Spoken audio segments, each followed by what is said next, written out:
Bom dia a todos. Estou aqui com o Nagar para mais um dos nossos bate-papos. E a gente está aqui porque o Nagar teve uma ideia da gente fazer como uma amostra assim, do estudo no qual a gente vai se aprofundar no nosso próximo seminário em 2020 em Joanópolis, onde a gente vai se debruçar no estudo do Panchadasi. E aí a gente vai aqui selecionar alguns versos e falar um pouco a respeito deles. Talvez eu tenha algumas dúvidas a apresentar para o Nagar e a gente vai trocar sobre isso. Então, quer falar alguma coisa, Nagar? Falar um Oi, pessoal. A gente esteve um pouco distante, né? Já diversas semanas, né? Desde que a gente fez o último bate-papo Vedanta, né, Fábio? É verdade. Então, eu pensei assim, é hora de dar uma agitada, né, no pedaço e criar alguma coisa aqui, de modo que a gente possa ter, né, durante esse grupo nosso do Vedanta Brasil. Então, Ótimo. a gente vai partir Nagar, dessa experiência. então, assim, o que você acha a gente começando aqui no capítulo 1, o verso 2, né? Porque o verso 1, como a gente estava batendo um papo antes, é apenas uma saudação, né? Aos pés do professor, aos pés do guru.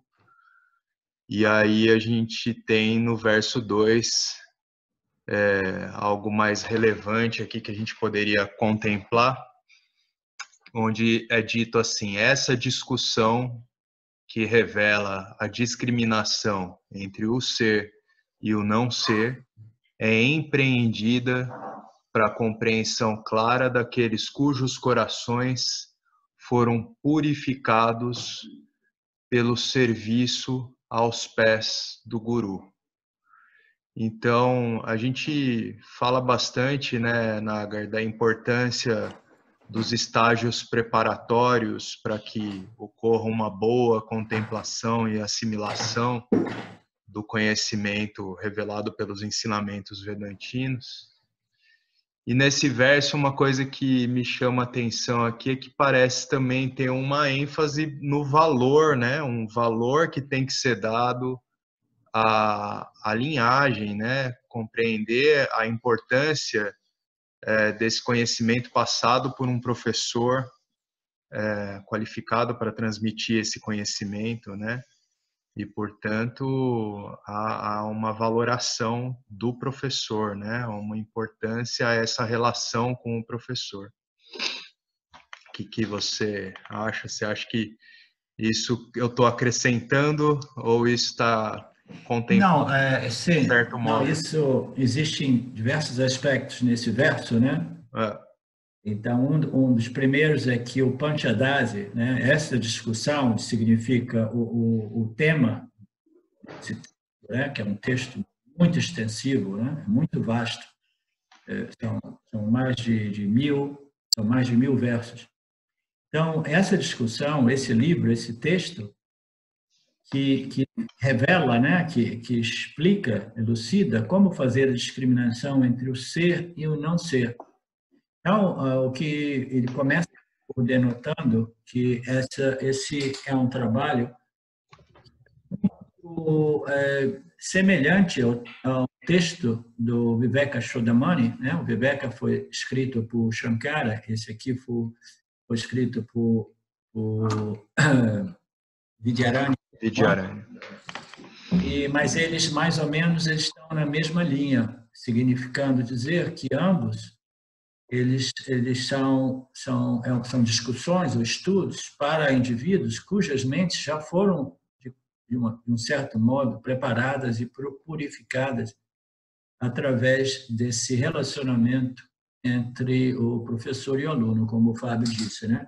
Então, a relevância nisso que você está dizendo, Fábio, é que esse processo de refinamento e purificação, preparação da mente, quase que invariavelmente, ele requer uma associação do estudante com um professor, quase que invariavelmente. os indivíduos que eles querem evitar o professor, eles por qualquer motivo, entendeu? Eles estão privando de uma possível aceleração desse processo de preparação mental e emocional. E se faz isso naturalmente por questões do ego, né? O ego, né?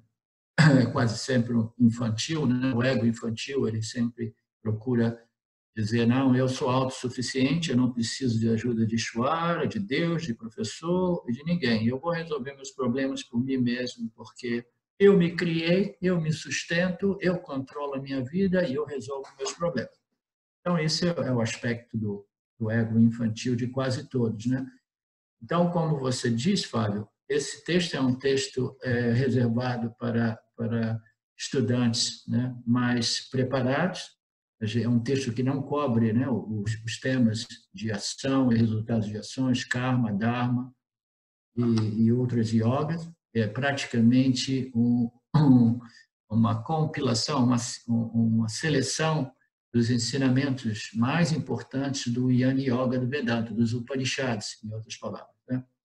Então, é um texto muito profundo e é um texto para pessoas cujos corações aqui se refere ao corpo sutil, daqueles cujos corações foram purificados através do serviço aos pés do Guru. Serviço aos pés do Guru é uma outra indicação daquele processo de purificação resultante de viver no mundo servindo ao campo das ações, né? Respondendo, interagindo ao campo com aquele espírito de dedicação, de serviço, de colaboração, que é o espírito do Karma Yoga, né? Então, o Guru, como nós dizemos sempre, fundamentalmente é Ishvara, né? Mas um agente de Ishvara é sempre importante ter, né? Haver. Então, o Guru, na forma, né, de um Krishna, por exemplo, ele aparece como um agente de Ishvara para facilitar esse processo de desenvolvimento, de purificação e de assimilação dos ensinamentos. Então, aqueles corações que foram purificados através do serviço, né, aos pés do Guru, essa atitude, né, essa atitude do Karma Yoga de contribuir, de retribuir, de servir, né, de oferecer valor, ao invés de simplesmente tirar valor. Então, todo esse processo, né, espiritual de desenvolvimento humano do indivíduo serve ao propósito de purificar o coração do indivíduo que passou uma vida inteira servindo ao Lord através da compreensão do Dharma, do Karma e da atitude por trás de suas ações, né? Uma atitude de devoção, de contribuição, etc. Ô Naga, a palavra coração, ela toca também num aspecto emocional, né? De uma purificação, assim, que é no sentido de uma estabilidade mental e emocional mais resolvida, né? Sim. E eu penso também que esse servir ao Guru diz muito a respeito de Shravana, né? Que só é Shravana, só é um ouvir de fato quando é feito com uma mente aberta. Então eu não me coloco à frente do meu professor para contrapor o meu professor, para ficar, não, mas eu tenho essa opinião, é assim, assado. Então isso também é servir a quem está se dispondo a transmitir esses ensinamentos, né? De uma maneira que não obstrui, né, essa transmissão, né? E você se mostra como quem valora e está aberto, de fato, a receber esse conhecimento, né? Eu vi que você começou a usar uma palavra importante, você usa valora em vez de valoriza, né? Eu não conhecia De essa palavra. valoração, é. De valoração, eu nunca tinha ouvido falar dessa palavra. Então, sim, a gente pode ver esse serviço aos pés do Guru de ângulos os mais diversos, né, Fábio? Um deles, o modo de servir o Guru, o professor, esse agente, né? Esse agente de Ishvara, o melhor modo de servir o professor é se dedicar seriamente e persistentemente, sistematicamente a esses ensinamentos, é fazer o seu dever de casa. Você imagina, qualquer professor que seja, quando ele tem uma turma de alunos que vai ali e se interessa somente no Shravana, mas que não faz nada de manana e nada de dhyasana, aí no dia Sim. seguinte voltam de novo e eles querem saber de mais Shravana. Eu estava almoçando com a Silvia hoje, a gente falava disso, estava conversando sobre isso. Existem as pessoas que elas vão fazer esses seminários e elas estão interessadas no Shravana, porque rola maior barato em ouvir, né? A exposição desses ensinamentos, etc. Mas aí saiu. Ninguém quer fazer o dever de casa, ninguém quer fazer o estudo, a contemplação, a reflexão, a resolução das dúvidas, entendeu? A aplicação desses conhecimentos. Coloca de lado assim, oh, ok, agora eu posso viver a minha vida sansârica de novo. Acabei o meu final de semana espiritual e agora eu posso... né?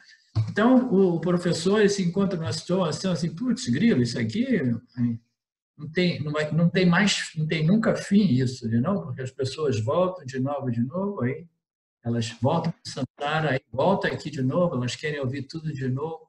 Então, se você quiser, se a gente quiser servir os nossos professores, a gente serve eles fazendo o nosso dever de casa, né? Mostrando um compromisso, né?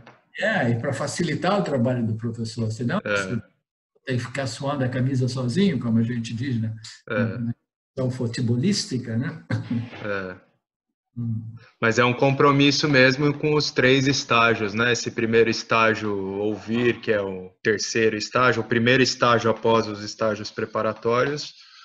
Não vá ouvir de fato, né? Não vá ali carregando a sua bagagenzinha de conceitos, crenças, e aí você já tem esse compromisso com esse primeiro estágio. E também, claro, como você falou, tem que ter um compromisso com a contemplação e a assimilação desse conhecimento. Ainda bem que os caras que estão brigando com o Vedanta, ainda, eles, graças a Deus, eles não aparecem nos nossos seminários, entendeu? Os caras que realmente estão ainda brigando, resistindo o Vedanta firmemente, eles não aparecem, né?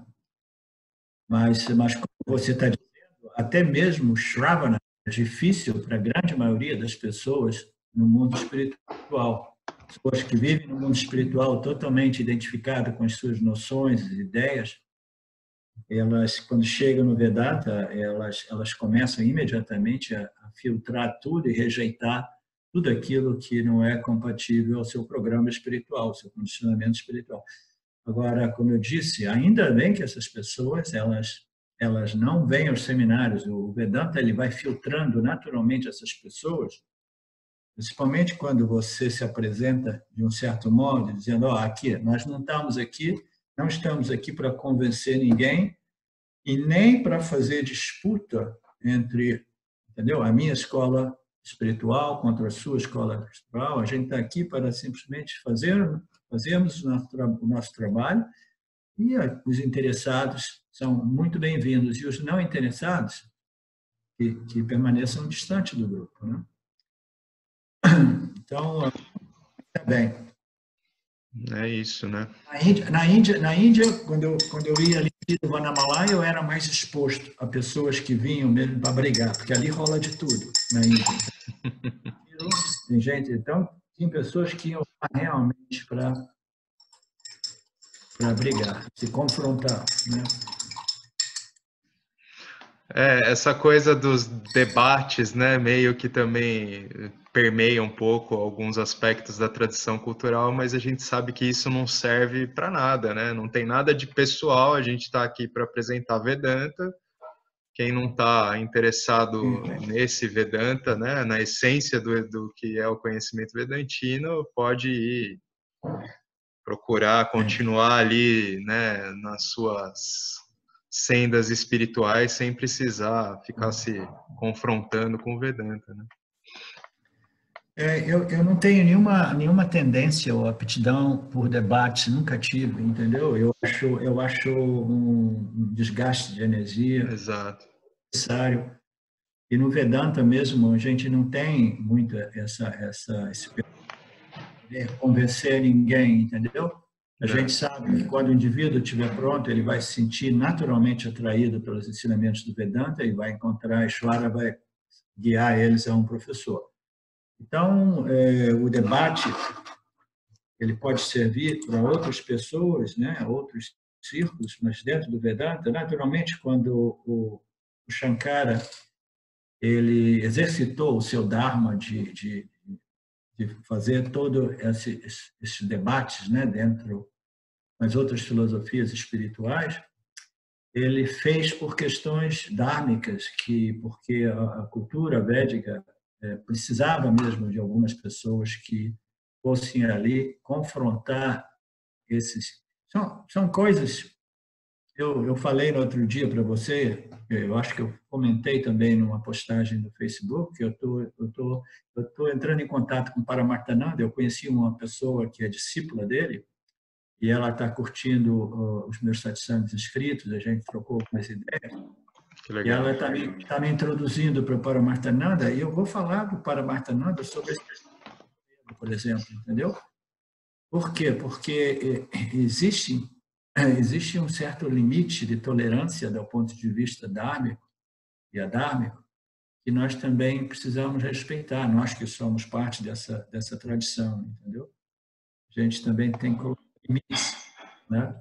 Sim. Então, quem sabe amanhã eu vou estar fazendo um debate, né, para expor, né, expor alguns aspectos dessas exposições ou desses utilízios indevidos do nome Vedanta, da tradição Vedanta, entendeu? Enquanto pessoas estão aí fazendo trabalhos comerciais que atraem milhares de buscadores, né? Milhares de pessoas menos parecidas, fazendo um grande comércio, etc.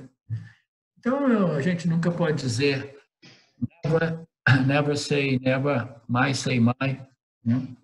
A gente Sim. nunca pode dizer, nunca direi nunca, mas, em geral, a gente deixa tudo isso por conta agora, quando o indivíduo estiver pronto, ele vai naturalmente o Vedanta.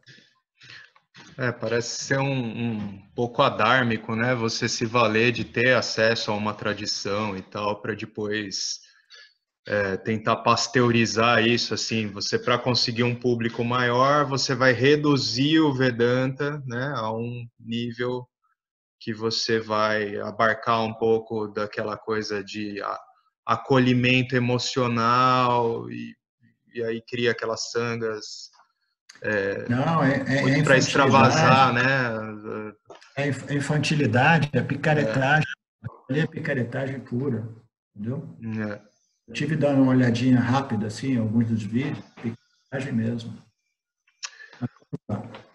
Bom, e vamos passar para o verso 3, Nagar, ou tem algo mais do verso 2 que você Não, gostaria de falar? isso aqui é um verso que introduz a ideia de que esse é um texto mais avançado, que requer as discriminações, são qualificações, e seria entrar sobre um pouco sobre as qualificações necessárias, mas não é o nosso caso agora, né? Então, a gente não quer entrar muito a fundo sobre a exposição desse verso. Vamos dar uma olhadinha no verso número 3, Fábio? Sim, vamos lá. Os objetos do conhecimento dos sentidos, som, visão, paladar, tato e olfato, que são percebidos no estado de vigília, têm propriedades diferentes, mas a consciência e consciência em maiúsculo também, né, tá escrito aqui, deles é uma só. Um Assim, aspecto que me chama a atenção, Nagar, né, nesse verso, queria que você comentasse um pouco a respeito disso, é que o verso é colocado de um modo em que parece que não há, né, e a gente sabe que não há uma separação entre o objeto e a percepção dos objetos, de modo que, como é colocado aqui, é como se o ver, o ouvir é o próprio objeto também, né? Ele fala assim: o conhecimento dos sentidos, som, visão, paladar, né? Então, aquilo que é objeto de conhecimento e a percepção do objeto também é um objeto, né? Não há uma separação, mas a consciência é aquilo que está ali sempre a mesma, né? Jamais se modificando, seja qual for o órgão sensorial requerido para aquela experiência, o objeto que se apresenta, né? Sim. Esse é um ponto interessante. Esse verso número 3, como você está dizendo, ele denota a não separação entre os objetos e seus respectivos órgãos de percepção, órgãos de conhecimento, entendeu? Porque o som, ele só existe realmente quando associado a um objeto de percepção do som, né? Então, na verdade, o som, ele desenvolve o objeto de percepção do som, né? É tudo um unfoldment, né? E vai se desenvolvendo através das 3 energias, dos órgãos sensoriais. Aí os elementos primários, eles vão dando origem a esses órgãos de percepção que são capazes de captar essas classificações, as mais diversas de objetos, né? Objetos relativos à percepção do som, da percepção da visão, do paladar, etc. Então, um objeto ele nunca é realmente separado do órgão sensorial que percebe o objeto. Eles existem um não separado do outro, né?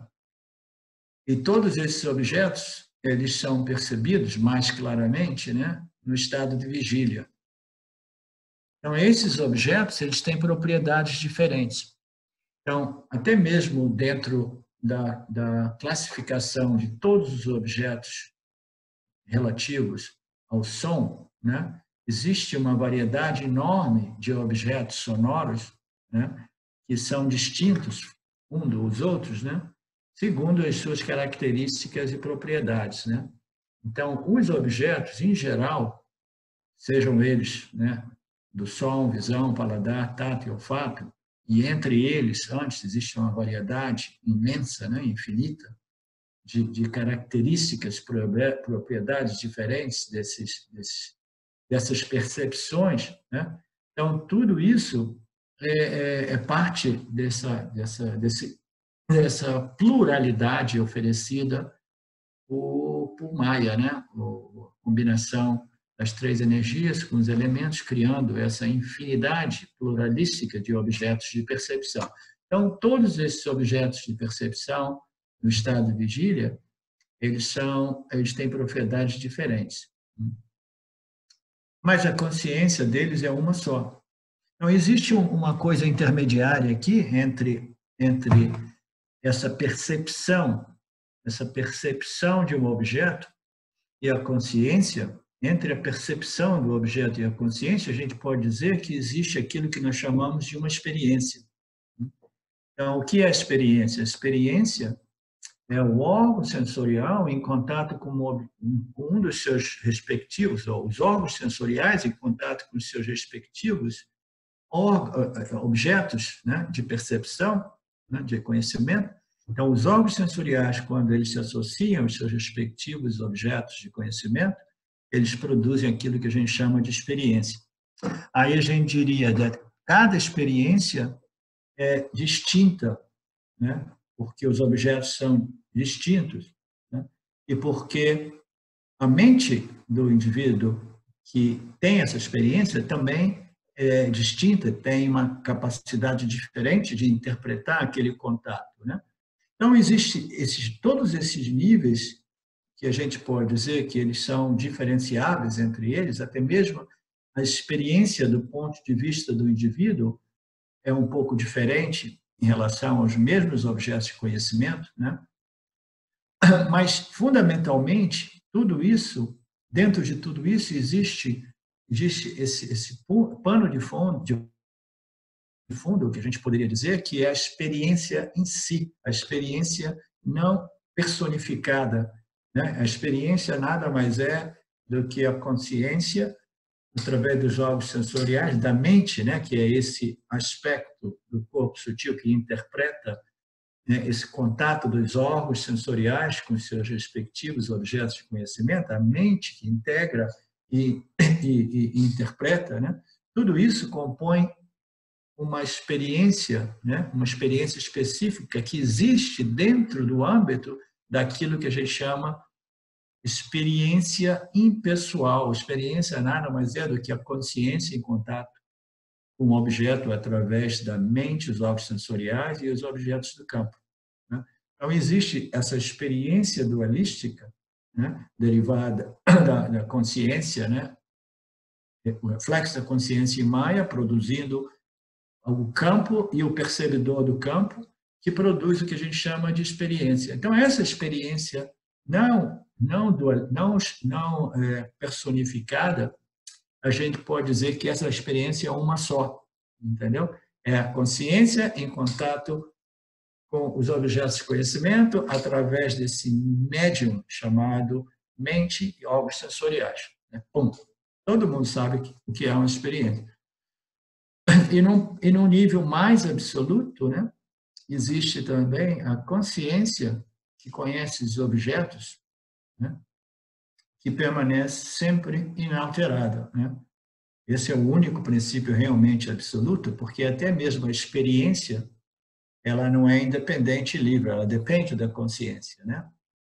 Ela depende da consciência, depende de Maya para refletir a consciência, para produzir esse fenômeno chamado experiência genérica, experiência, né, não personificada, né? Então, a gente pode olhar, né, para esse verso de ângulos diversos, né, mas, fundamentalmente, é um modo de a gente realmente analisar as nossas experiências, seguindo essa lógica e perceber de modo muito prático de que os objetos vão aparecendo diante de nós, no nosso campo de percepção, e a gente vai naturalmente, né, vivendo essas experiências, desses contatos. Muitas vezes nós somos indiferentes aos contatos, ou outras vezes nos chamam muita atenção, etc.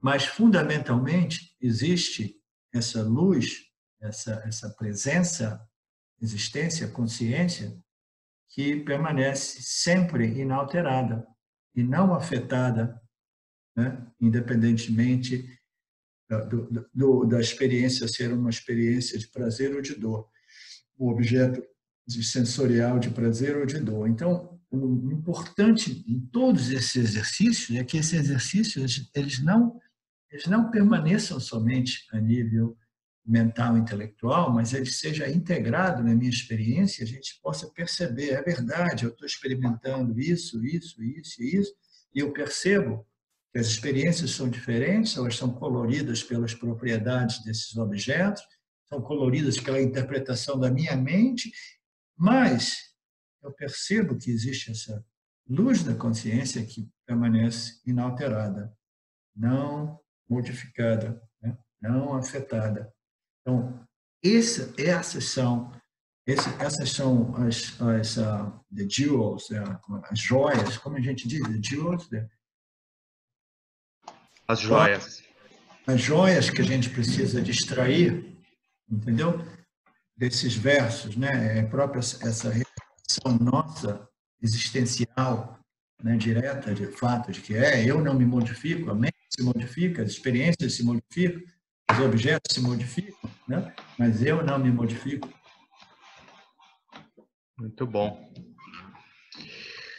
Naga, então, verso 4, ele diz: no estado de sonho, os objetos percebidos são transitórios. No estado de vigília, parecem permanentes, mas a consciência que conhece objetos de sonho e de vigília é a mesma.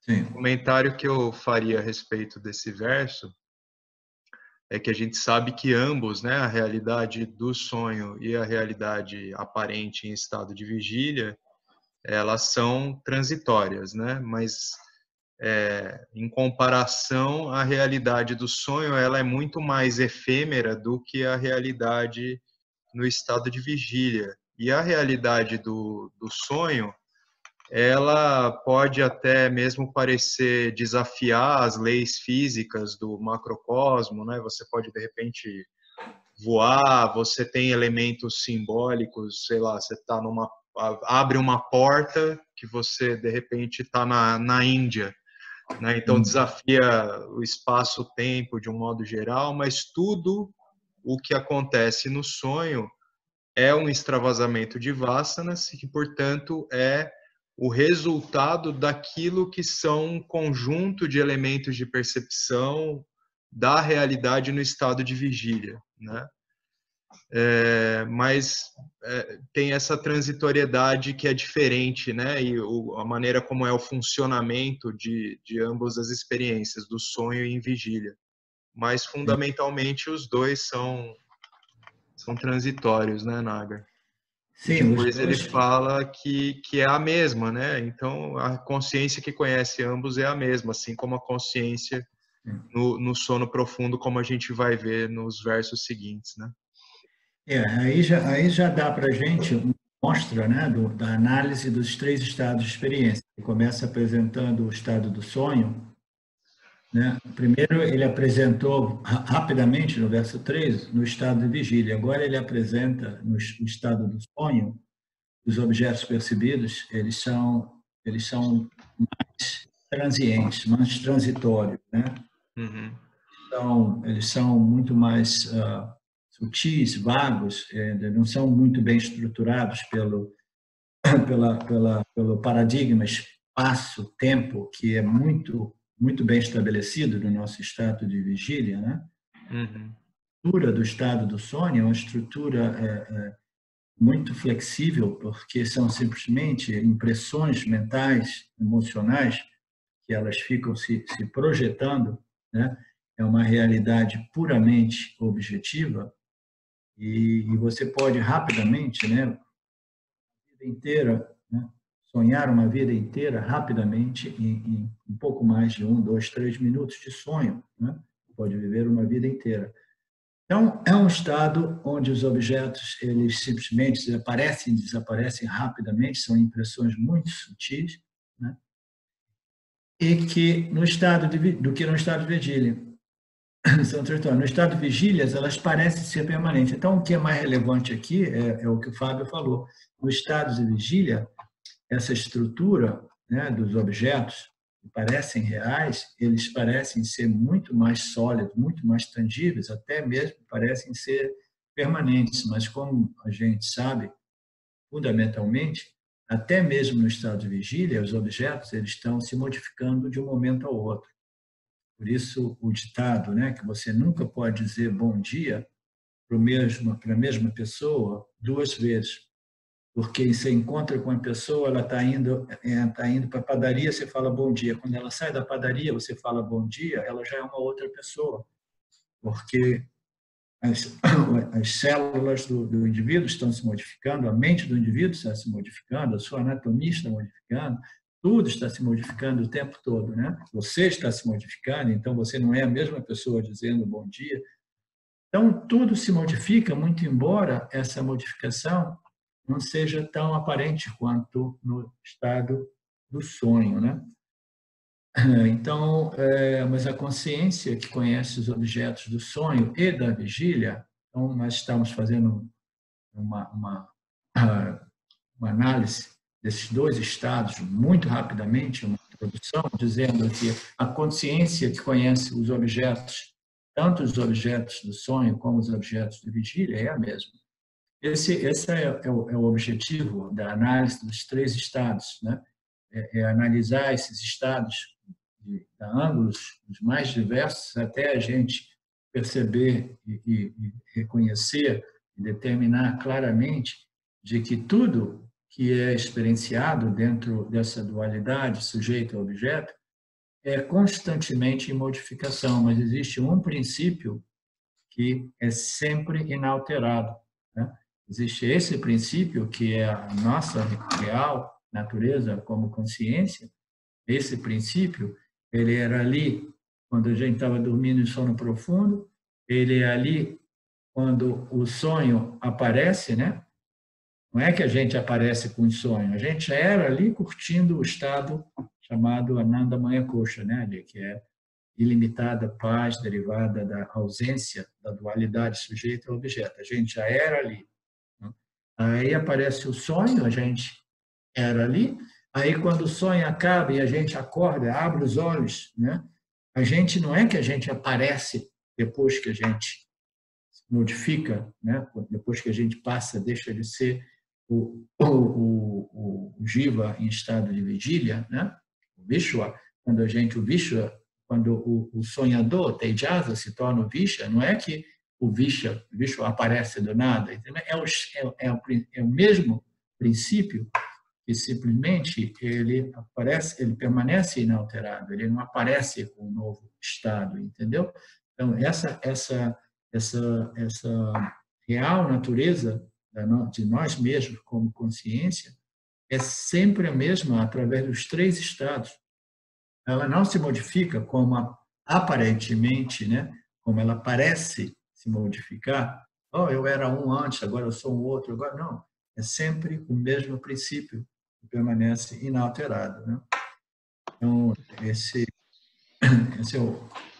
são essas análises que a gente vai ter oportunidade de entrar mais a fundo, entendeu? Porque o indivíduo em estado de vigília, ele não aparece independentemente do seu estado anterior, ele já existia antes, aí ele aparece, mas ele não aparece do nada, ele simplesmente é uma continuação de um outro estado de consciência. Por quê? Porque, fundamentalmente, ele é a pura consciência. E, aparentemente, se torna o Vishwa, o Ejasa, né? O sonhador, como é que diz? O Domiyoko? O Prânia. Não, em português. Adormecido. Adormecido. Eu falava Domiyoko e eu achava engraçado. Eu sempre esqueço também de falar o adormecido. Eu falo, aquele que está em sono profundo. Adormecido é uma palavra só, fica melhor. Então, Naga, a gente pode dizer que essa contemplação que você estava falando, né, não é que a gente aparece como o Taijasa e se torna o Vishwa, etc. e tal. A gente poderia dizer o que ocorre, na verdade, é que tem a consciência sempre presente, mas que, por exemplo, quando você está no estado de vigília, em determinado momento, esse estado de vigília ele vai se tornando inativo para esse jiva e a experiência dele passa a ser a daquele que dorme, né? A gente poderia dizer assim, porque a consciência está sempre presente, né? Não é que ela está saltando de um estado para outro. Né? Sim, aparentemente ela salta de um estado para outro. O verso fazia uma referência a um outro aspecto interessante dos ensinamentos, é que os órgãos sensoriais, né, a mente, através dos órgãos sensoriais, contatam os seus respectivos objetos de conhecimento, e toda vez que ocorre isso, a gente tem uma experiência, né? Então, eu tenho uma experiência do mouse, o pensamento mouse chegou na minha mente, né? Então, quando a gente diz que essa experiência ocorreu, por exemplo, aonde que eu apareci? Eu dependo desse objeto e da percepção do objeto para a minha existência, entendeu?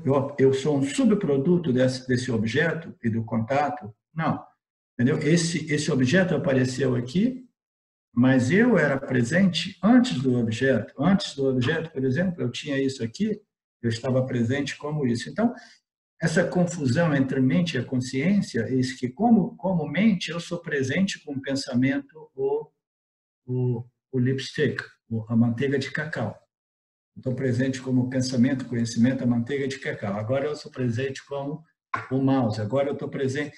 Então, essas são variações mentais, são vritis, entendeu? Então, parece que eu estou me modificando, né? Porque primeiro eu era esse pensamento, agora eu sou aquele outro pensamento. Cada pensamento tem uma sensação, um sentimento, um feeling diferente, mas, na verdade, eu não apareço e desapareço com cada contato com os objetos, entendeu? Eu permaneço sempre o mesmo E os objetos, eles aparecem dentro de mim e eles se modificam, um outro objeto aparece, and then again eles desaparecem, um outro objeto aparece. O único fator que é constante é sou eu, a consciência. Toda vez que um objeto aparece, existe um pensamento do objeto. Se eu me identifico com o pensamento do objeto, eu penso que eu estou me modificando com cada objeto.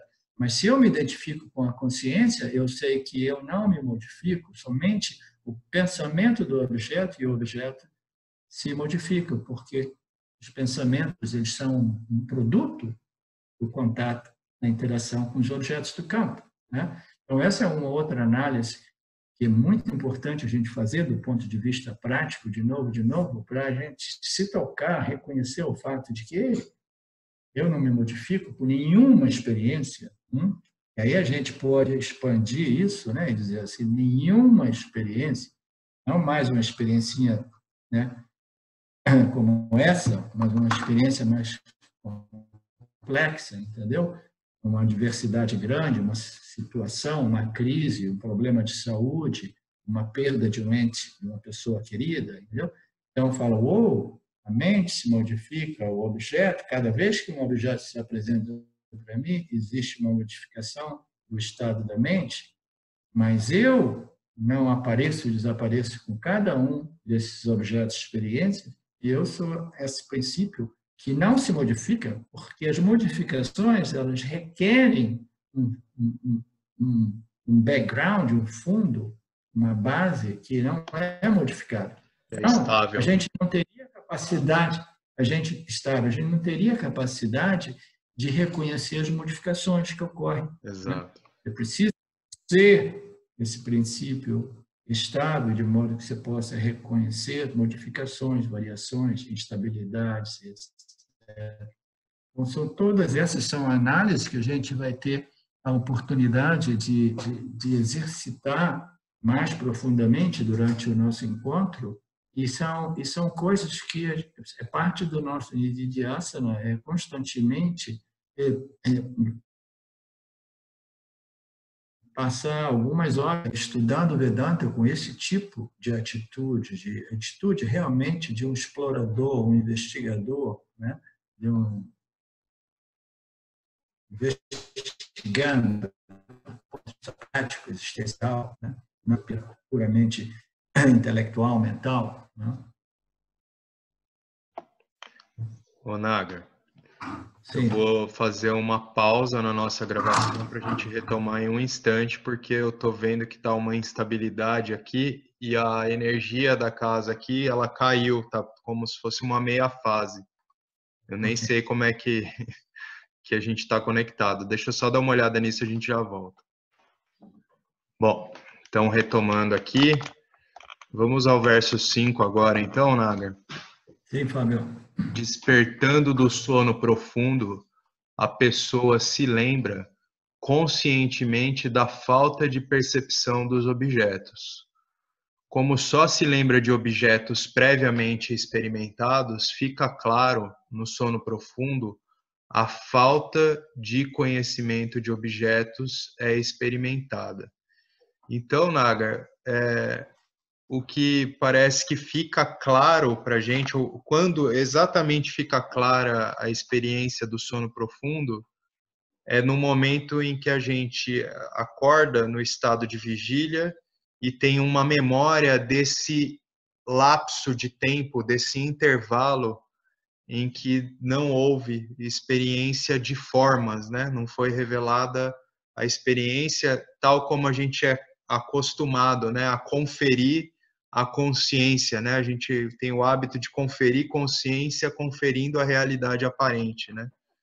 Até um paramédico ele vai checar assim, você está vendo, está ouvindo, tal, né? Então a gente entende consciência assim, né? Sempre atrelada ao estado de vigília, mas a gente tem no nosso cotidiano esse intervalo onde a gente fica livre, né, da experiência das formas e a gente consegue ter clareza sobre isso no momento que a gente acorda, né? Parece que é bem para isso que o verso aponta quando ele fala dessa lembrança, né? Sim. Sim, despertando do sono profundo, a pessoa se lembra conscientemente da falta de percepção dos objetos. Em outras palavras, qual é a experiência do sono profundo? É a ausência da De dualidade. formas. Entendeu? Essa ausência da dualidade, sujeito a objeto, é a experiência, essa dualidade mais densa, né? Do estado de vigília e um pouco menos densa do estado de sonho, né? No estado mas ainda existe a dualidade sujeito a objeto. Então, no estado de sono profundo, essa dualidade é mas existe ainda uma dualidade mais sutil, que é o que a gente chama a experiência dessa entidade chamada Prajnajiva. O Prajna é essa entidade extremamente sutil, esse pensamento extremamente sutil, que experiencia essa não dualidade, digamos assim, entendeu? Em relação a esse pensamento eu existo, eu sou, que é extremamente sutil. Então, não existe dualidade, porque esse indivíduo, esse Prajnajiva, né, aquele estado mental, ele não produz reflectividade, é um estágio dominado por uma enorme predominância de tamas, e naquela condição a mente não produz essa dualidade sujeito ao objeto, entendeu? Não reflete. Então, existe essa sensação de muita paz, conforto. Por quê? Porque a mente do Jiva em estado de vigília é uma mente sempre mais perturbada devido aos desejos e aversões, né? Meus desejos e medos, o que eu quero, o que eu não quero. Então, toda essa problemática do desejo positivo e o desejo negativo, né? O desejo para obter, o desejo para evitar, de evitar. Então, isso tudo é ausente nesse estado do sono profundo. A questão é quem é que experiencia o sono profundo? É a consciência ou é o Prajnajiva? Entendeu? E como é que ela experiencia se eu, o Jiva, o Vishwa, o Jiva no estado de vigília, quando eu saio do sono, né, eu não me lembro, né? Então, quem é que experiencia? Né? Eu não experiencio porque eu não me lembro. Quem é que experiencia? Né? Então, quem experiencia é o Prajnajiva, a gente pode dizer, ou é a consciência através desse vriti muito sutil chamado Prajnajiva. E o que que essa consciência, o Prajnajiva, experiencia? Experienciam essa ausência de dualidade, que é uma experiência super bacana, super gostosa, super generativa, né? Generante ou generativa. Como é que a gente sabe que existe a experiência ali? A gente sabe, principalmente, em retrospectiva, a gente sabe, porque a gente vê que existe um vácuo, existe um espaço onde não tinha nenhuma confusão, nenhuma aflição, nenhuma agitação, nenhuma ansiedade, nenhuma frustração, e foi um estado muito prazeroso, muito refrescante, né? etc, etc. E a gente sabe que existia uma experiência ali, porque todos nós desejamos, muitas vezes, quando a gente sai do sono, a gente deseja voltar para lá. Você já teve essa experiência de querer? Com certeza. Todos nós, né? É. Então, a gente só deseja, Fábio, alguma coisa que, primeiro, a gente experiencia e que a gente aprecia muito, gosta muito. A gente só deseja alguma coisa que a gente realmente experiencia, e não só a gente experiencia e aprecia, gosta, né? A gente não deseja uma coisa que a gente não experiencia, a gente não conhece. A gente só deseja alguma coisa que a gente experiencia. Então, nós temos diversos modos de compreender que essa experiência do sono profundo, que é uma experiência de não dualidade, né? Que ela tem essa conotação muitas vezes como uma experiência de não limitação, por isso a gente chama de bliss, né? A bliss, graça, bem-aventurança. a bem-aventurança do estado do sono profundo, né? Então, ela tem essa conotação de não dualidade, que é sinônimo de ilimitação, de não limitação, não dualidade, se diz, existe só um aqui, significa que não existe uma separação entre eu e o outro, esse estado e aquele outro, não existe nada que se modifique aqui. Então, esse sentido, essa sensação de ilimitação, ela permanece restabelecida temporariamente. Então, ela é associada a esse estado de bem-aventurança ou de bliss, né? Então, despertando do sono profundo, a pessoa se lembra conscientemente da falta de percepção dos objetos. Como só se lembra de objetos previamente experimentados, fica claro que no sono profundo a falta de conhecimento de objetos é o objeto de experiência experimentado. Então, em outras palavras, a falta dessa dualidade, entendeu? Sujeito-objeto, é o objeto de experiência, entendeu? A ausência de objetos é o objeto de experiência, né? Quando a gente vai, por exemplo, tem uma analogia legal, quando a gente entra num espaço, a gente tinha uma reunião, a gente chega lá, tem uma reunião de Vedanta em Ubatuba. Então, você chega lá, Fábio, você vê, não tem ninguém, né? Aí você vai dizer, não tem nada, não está rolando nada aqui, não existe, não tem ninguém, não está rolando nada, né? Então, quando a gente diz que não tem nada, né, nada significa não tem ninguém compareceu a essa reunião, entendeu? Então, isso significa que a gente está experimentando nada? Não. A gente está experimentando a ausência das pessoas que disseram que talvez viessem, né? Então, a ausência de something já é, por definição, alguma coisa, entendeu? O espaço da reunião permanece lá, somente que existe uma ausência dos objetos que eu esperava encontrar, né? Mas ainda assim existe, né? Existe essa experiência da ausência dos participantes. Então, do mesmo modo, essa ausência de objetos de experiência por si mesmo é a experiência, o objeto de experiência do estado do sono profundo, que é uma experiência muito prazerosa, porque ela é livre, né, dessa força magnética de repulsão e atração que a gente sofre em relação a todo e qualquer objeto.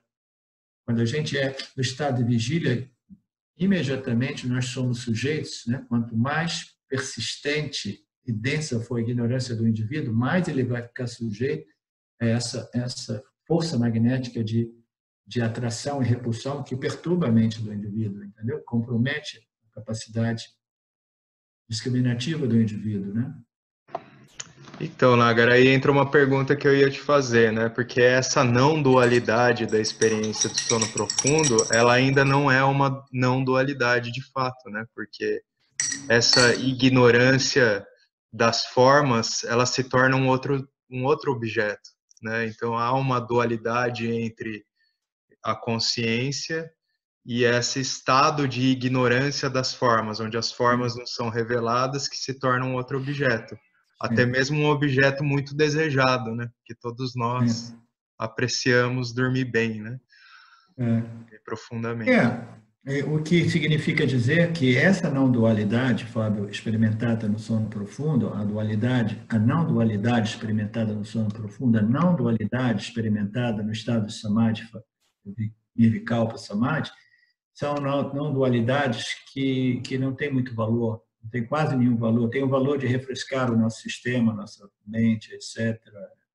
Mas não tem muito valor porque ela não aborda o problema. O problema é a ignorância que produz essa força de atração e repulsão em referência aos objetos do campo durante o nosso estado de vigília, né?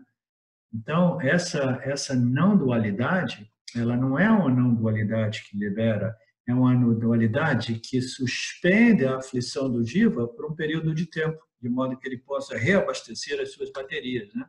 Revigorar, né, a construção do corpo. Então, o que é o reconhecimento da real natureza não dualística do eu, do ser, né?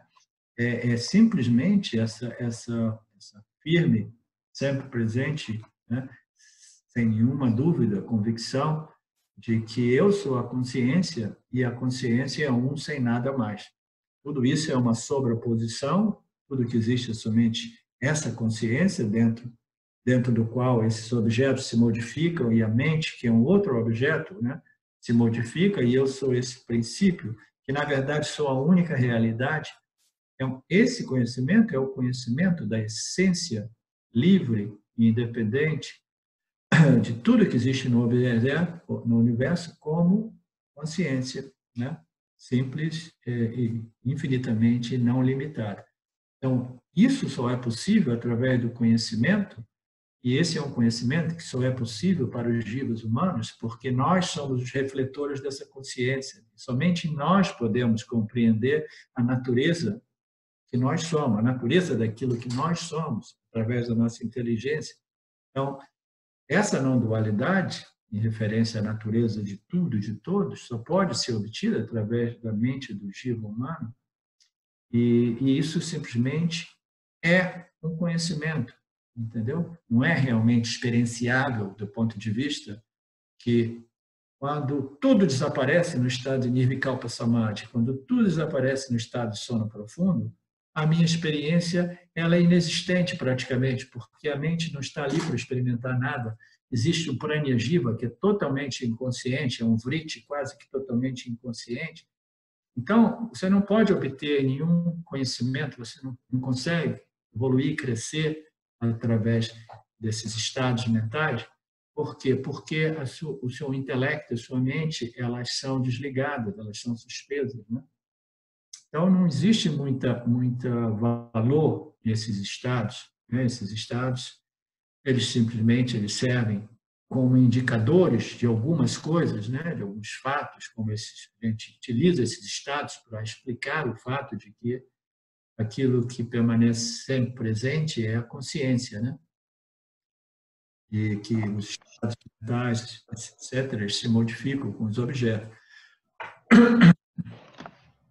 O único estado que a gente pode trabalhar ativamente nossos karmas é o estado de vigília, né, Nagar? Porque o mesmo estado de sonho é uma experiência muito passiva, né, desse extravasamento de vasanas. E aí, no estado de vigília, é onde eu posso arregaçar as mangas para trabalhar por um desenvolvimento espiritual, que significa, né, ter uma preparação mental, uma mente mais clara, né, contemplativa, capaz de assimilar o conhecimento da minha verdadeira identidade. Né? Isso inclui a ayahuasca, todos os estados mentais, inclusive, né, aquele dos ayahuasqueiros, né, como se diz, como aquele pessoal que gosta muito dos estados místicos de profunda meditação, os samadhis, né, etc. Tudo isso, esses estados, eles não são estados que nos permitam o crescimento, o desenvolvimento. Por quê? Porque a nossa capacidade intelectual, discriminativa, de discernimento, ela é alterada, ela é modificada de tal modo, ou ela é suspensa ou ela é alterada de modo que nada faz muito sentido mais, entendeu? É uma projeção, é uma interpretação totalmente distorcida, porque minha mente foi distorcida em sua capacidade de compreensão, discriminação, discernimento, interpretação. Então, o único realmente que nos permite esse processo de refinação ou refinamento? Refinamento. De refinamento, né, mental, emocional, de purificação, melhoramento mental, emocional, né? A capacidade de discriminar, né, o ser do não ser, né, a consciência da mente, etc., é o estado de nosso chamado estado de esvelha, né? Esvelha? Vigília. Vigília. Esvelha é a palavra em italiano? É. Legal. Ô, Nagar, eu sei como é que tá o teu tempo aí, a gente já tá em 11h42 no horário aqui do Brasil, como é que tá aí? A gente encerra aqui? Sim, eu tenho que dar um pulo no médico aqui. Ok. A gente já deve ter feito quase 1 hora, aí a gente que vem a gente faz mais alguns outros versos, a gente vai vendo aí, se o pessoal apreciar, a gente fica fazendo isso. Sim, daqui até o seminário a gente pode fazer esses bate-papos sobre Panchadasi. Panchadasi. Então tá. Então, legal, pessoal. Todos. E a gente se vê por aí. Obrigado, pessoal. Obrigado, professor. Vou encerrar aqui. Obrigado a você.